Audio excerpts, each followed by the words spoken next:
12th November 1996, 3:55 p.m., the city of Shymkent in Kazakhstan. A chartered Kazakhstan Airlines aircraft took off from this city, flying towards New Delhi. Several small traders from neighboring Kyrgyzstan were on board. They were going to India to buy wool so that they could bring it back and sell it in Central Asian markets. Around the same time, in Delhi's Indira Gandhi International Airport, a Saudi Airlines flight was getting ready to take off. There were 312 passengers on the flight, of whom 231 were Indians. They were blue-collar workers on their way to Saudi Arabia to look for work so that they could earn money for their families. The Saudi Airlines flight took off from the Delhi airport. That evening, Air Traffic Controller VK Dutta was on duty. He was communicating with both Saudi and Kazakhstan planes and was guiding them. He was the one to give clearance to the Saudi airplane to take off from the Delhi airport.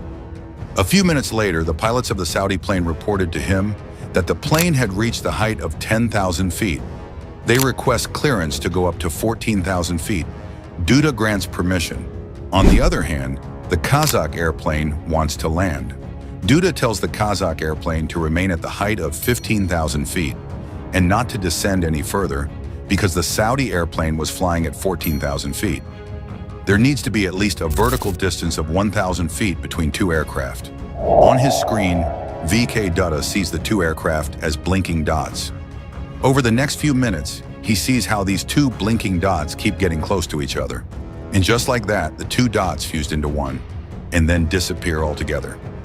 This was the point when Dutta realized that something terrible had happened. Around 100 kilometers from Delhi lies the small city of Dadri. That evening, the residents of this city saw a bright flash of light in the sky. Before they could even think about what was happening, iron debris started falling on them. The two planes crashed into each other. This was the first and only mid-air collision in India and the worst air disaster in India's history. As the search for bodies among the wreckage continued, several Muslim victims of the disaster were buried in a mass grave. Nearby, 70 funeral pyres were being prepared for Hindu cremations. Investigators have started work on the flight recorders, these so-called black boxes of both aircraft, to find out more about what happened just before the crash. Even as a judicial inquiry ordered by the Prime Minister, Mr. VK Dutta, begins its probe into the disaster, experts are looking at various theories that could have caused the tragedy. The radar which we have today in Delhi is a primary radar and it's a fairly old one. To understand the depths of this story, about why it happened and how it impacted the aviation sector in India, we first need to have some basic knowledge. We'll have to understand the rules of the sky.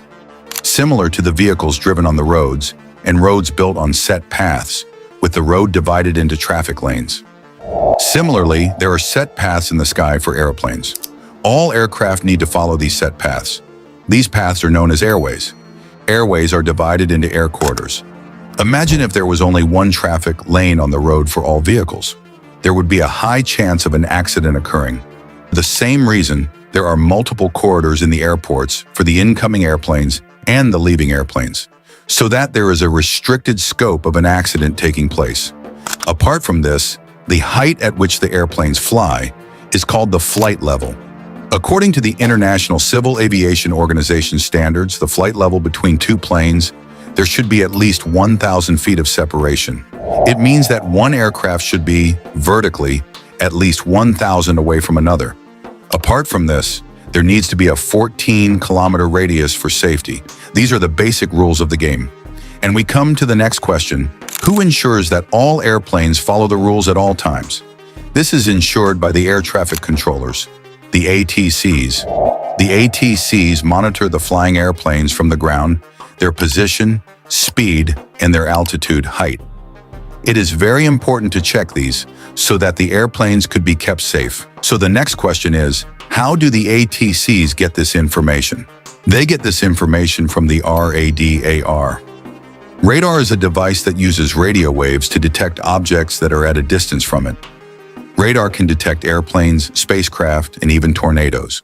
But the radar used to detect airplanes can be classified into two parts: Primary radars and secondary radars. Primary radar is a system for which antennas have been placed at strategic locations all over the world. Those antennas emit radio waves, and when the radio waves return after being reflected by the aeroplanes, they calculate the distance of the plane based on the time taken by the radio wave. Primary radars can tell you the horizontal distance of an aeroplane. They can tell you the altitude of the aeroplane. Secondary radars are used to calculate the vertical distance. This is a complex bit of technology. A transponder is placed on top of an aeroplane, and the radio wave signals from the primary antennas are caught by the transponder and responds with its own signal. With this, it provides more information about the position of a flight, much more reliable information. The technology of the secondary radar is quite new. During the 1990s, when the incident took place, the secondary radar wasn't used then. The ATCs relied solely on the data from the primary radar. But the data from the primary radar wasn't as reliable. It could tell you only the approximate distance between two planes. To find out the exact altitude then, the ATCs constantly communicated with the pilots, and the pilots would inform them about the altitudes.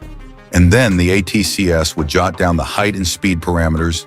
They would use it to manually calculate and chart the flight path.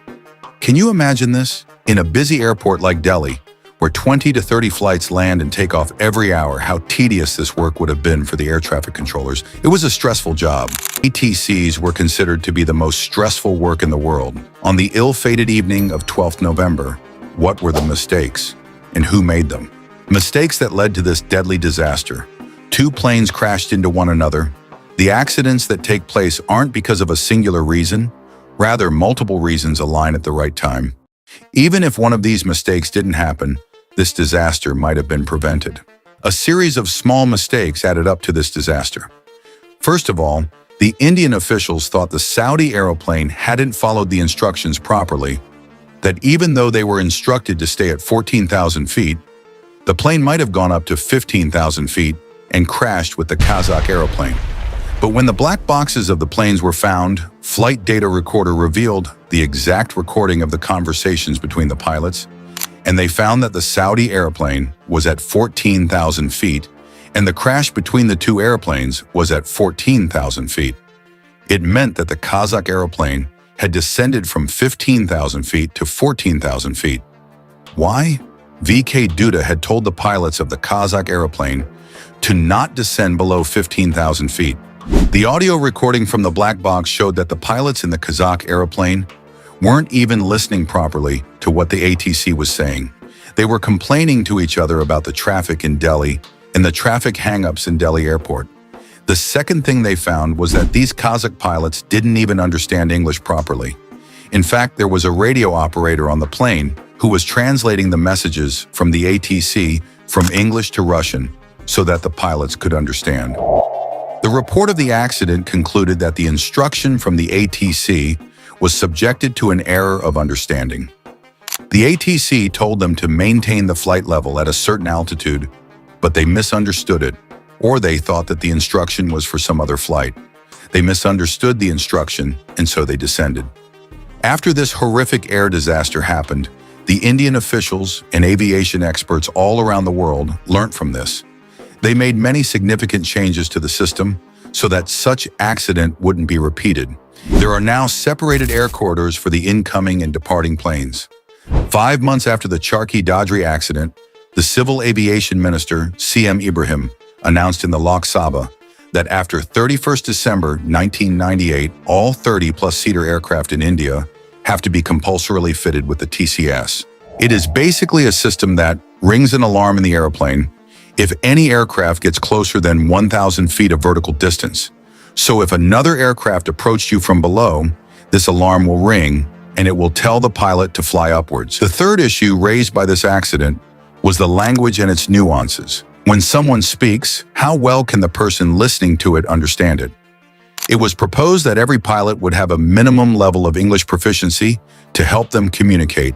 It was debated extensively, so that there is no such accident in future, and fortunately, till now, there has been no other mid-air collision.